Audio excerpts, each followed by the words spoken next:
Buenas noches. Quiero invitarle a que abra su Biblia en Segunda Carta a Timoteo capítulo 3, Segunda Carta a Timoteo capítulo 3, versículo 1. Y quiero darles una vez más la bienvenida a la conferencia El Desafío del Ministerio 2011. Estamos tratando un tema titulado Peleando la Buena Batalla. Y estos 6 estudios que voy a compartir con ustedes están basados en la segunda carta a Timoteo.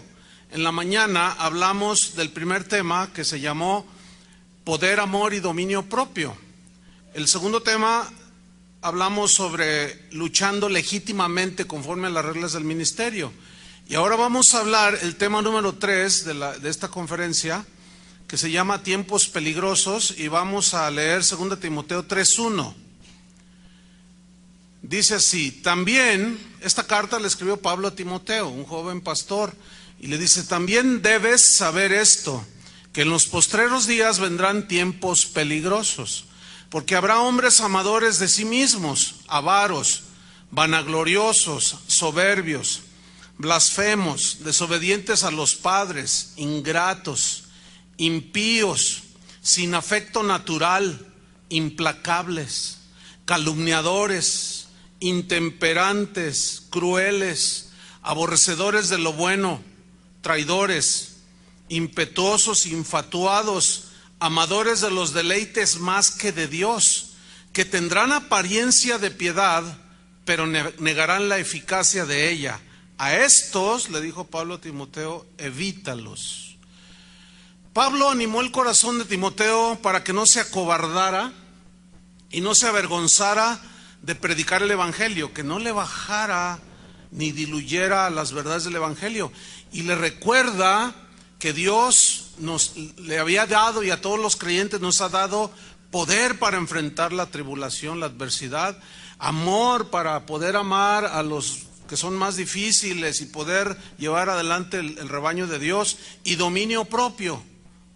Y también le da consejos sobre lo difícil que es el ministerio y cómo debe luchar conforme a las reglas del ministerio. Y Pablo se lo ilustró con 4 metáforas. Todo esto ya lo vimos en la mañana. Le habló de la metáfora de un soldado, de un atleta, de un agricultor y de un albañil.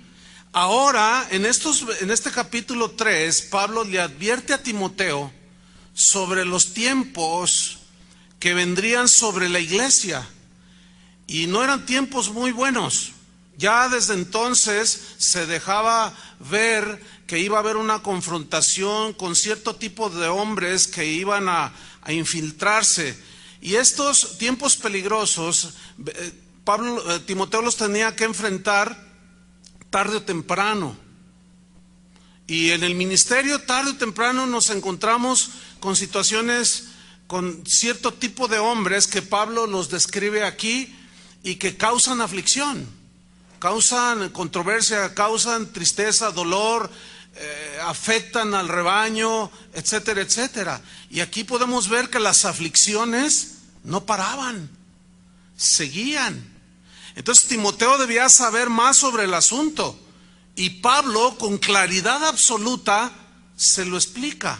Y así es como nosotros debemos de explicarlo, con claridad, sin ambigüedades. Por eso le dice en el 3:1, si va conmigo de nuevo, vamos a estudiar esos versículos que leímos, 2 Timoteo 3:1.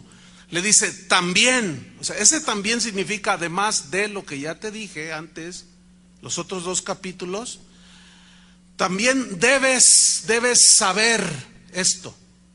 No lo ignores, Timoteo, es importante que sepas con lo que te vas a enfrentar tarde o temprano. También debes saber esto. Tú vas a tener que lidiar con cierto tipo de personas, Timoteo. Pero aquí surge una pregunta: ¿dónde se infiltrarían estas personas con un carácter nada cristiano? La respuesta es en la iglesia. Porque en el versículo 5, 2 Timoteo 3:5, allí Pablo dice, después de que narra toda la lista de la gente con carácter nada cristiano, dice que tendrán apariencia de piedad, pero negarán la eficacia de ellos. A estos evita, o sea, que pondrán carita de yo no fui, que pondrán carita de santito y que aparentarán que sirven a Dios, que aman a Dios, pero no es verdad. Entonces, es dentro de la iglesia donde se infiltraría gente con la cual Timoteo tarde o temprano debía de lidiar. Y esto no es nada agradable. Esto aflige, esto desgasta, esto te tiene a veces en vela en las noches, te tiene en oración, te tiene, Señor, ¿qué hago? Lo disciplino, Señor, ya van con 5 mujeres que se mete y ¿qué hago, Señor? Y la Biblia nos instruye qué debemos hacer, pero al aplicar los principios y las reglas del ministerio y aplicarlos fielmente, como consecuencia va a traer aflicción, conflicto, confrontación, y eso no es nada agradable. Entonces, por eso Pablo le dice, también debes saber esto. Estoy en el versículo 1, y luego comienza a narrarle, mira Timoteo, debes saber también que en los postreros días vendrán tiempos peligrosos. Pablo hablaba la verdad sobre la condición espiritual de mucha gente que asistiría a las iglesias en los últimos tiempos. Por eso le llama tiempos peligrosos. Y esa frase, tiempos peligrosos, en el griego también se puede traducir como tiempos difíciles, nada fáciles de enfrentarlos. También se puede traducir como tiempos duros. ¿Por qué? Tiempos duros. Versículo 2 le dice a Timoteo, porque habrá hombres amadores de sí mismos. O sea, gente de esta calaña metida en la iglesia. Y Timoteo, tú tienes que enfrentar todo esto. Y si tú les predicas la palabra de Dios, de que todo debe estar centrado en Jesús y no en ellos mismos, esa gente van a ladrar como perros rabiosos, porque no les va a gustar. Esa gente, hombres amadores de sí mismos, se traduce de un término griego, philautos, que también se puede traducir como gente egoísta, que se ama a sí misma, que solo piensan en ellos mismos, solo piensan en su bienestar. Hay un falso evangelio que ha permeado a muchas iglesias, que se conoce como el evangelio de la autoestima. Este término de autoestima es un término originado, su origen es netamente en la psicología, no tiene origen bíblico. Y algunos maestros distraídos, maestros de la Biblia, distraídos, han adoptado este evangelio de la autoestima y lo han interpretado como algo bíblico. Y ellos basan, según ellos, su evangelio de la autoestima en Lucas 10:25. Vaya conmigo. Dicen, no, sí, es bíblico. Esto de tener una alta estima de uno mismo, un alto concepto de uno mismo. Y lo toman ellos, según ellos, de Lucas 10:25. Pero vamos a analizar ese versículo si en verdad enseña ese falso evangelio. Lucas 10:25 dice, he aquí un intérprete de la ley se levantó y dijo para probarle, maestro, ¿haciendo qué cosa heredaré la vida eterna? Él le dijo, ¿qué está escrito en la ley? ¿Cómo lees? Esa frase, ¿cómo lees? Significa, ¿cómo entiendes? ¿Qué es lo que entiendes cuando lees? Versículo 27, aquel respondiendo dijo, bueno, yo entiendo así, amarás al Señor tu Dios con todo tu corazón y con toda tu alma y con todas tus fuerzas y con toda tu mente y a tu prójimo como a ti mismo. Y eso está en el Antiguo Testamento, ¿cierto? Ok. Estos maestros distraídos interpretan erróneamente que para amar a los demás debes de amarte primero a ti mismo.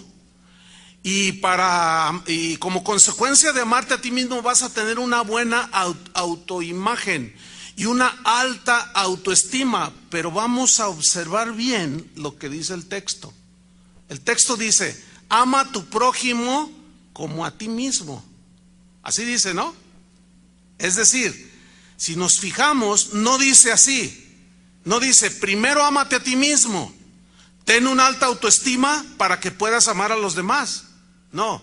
Ahora, ¿cuántos mandamientos son ahí? En lo que dijo Jesús, ¿cuántos son? 2. ¿Nada más son 2? En esos dos se reduce: ama al Señor y a tu prójimo como a ti mismo. ¿Cuántos mandamientos son entonces? Son dos. Nunca se entienden que son 3 mandamientos. No sé si me estoy explicando.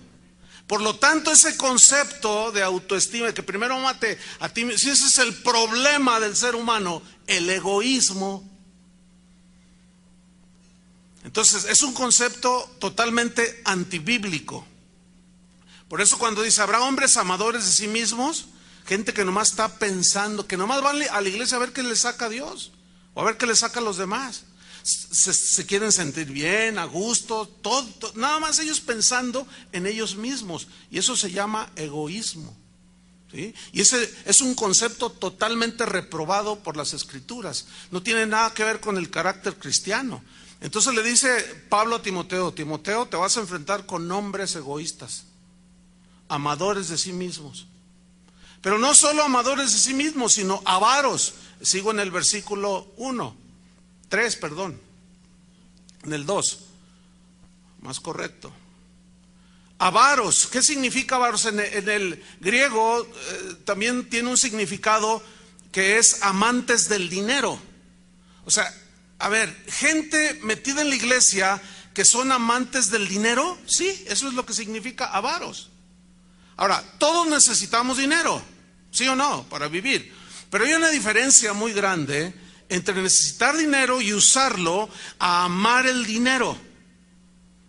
Un predicador muy famoso de los Estados Unidos dijo en una ocasión: a mí no me venga usted con que el oro es allá en las calles, allá en la Nueva Jerusalén, allá en el cielo. ¿Yo para qué quiero el oro allá en el cielo? Yo lo quiero aquí en la tierra, dijo. Y los mayores propagadores de la avaricia son los predicadores de la prosperidad, porque todos los centran precisamente en desarrollar en la persona un amor hacia lo material, nada más antibíblico que eso.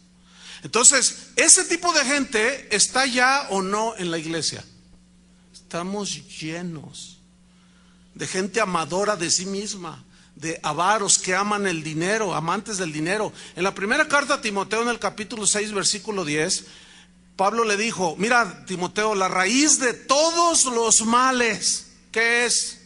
El amor al dinero, el cual, codiciando algunos, mira, desde los tiempos bíblicos, ¿me das un poco más de monitor, por favor?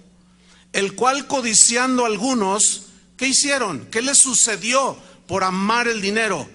Se extraviaron ¿de qué? De la fe, de las verdades del evangelio. Se extraviaron significa se desviaron, ¿sí? Y fueron traspasados de muchos dolores, o sea, llevaron las consecuencias de su extravío.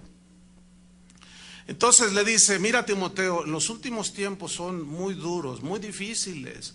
En la iglesia se meterá gente que tendrá apariencia de que sirven a Dios, pero no te vayas con la apariencia, Timoteo. Vas a tener que, por medio de la palabra, probar los corazones de las personas, porque habrá hombres amadores de sí mismos, avaros, ¿qué más? Vanagloriosos. Esta palabra vanagloriosos viene del griego alazón, con Z, que también significa fanfarrones. ¿Qué es un fanfarrón? Según el término griego, también habla de alguien que alardea de lo que tiene y que alardea de lo que hace. Y hoy hay un montón de fanfarrones trepados en los púlpitos. Y empiezan a fanfarronear, a presumir de todos sus grandes logros, de todos sus grandes viajes a través de todo el mundo. Creo que hasta la luna han ido algunos. Porque son tan lunáticos que tú dices: este ya fue hasta la luna, este tipo. Son fanfarrones, son presumidos, alardean, ¿sí? Y dice Timoteo: este tipo de gente tratará de llamar la atención para sí mismo siendo un fanfarrón. En la mañana yo les animaba a los pastores, cuando tocaba el punto de que el Espíritu nos ha dado dominio propio, de que dominemos nuestro yo, nuestro ego. Y mientras más dejemos de hablar de nosotros mismos y de nuestros propios logros, es muchísimo mejor. Pero a la carne le gusta que le exalten.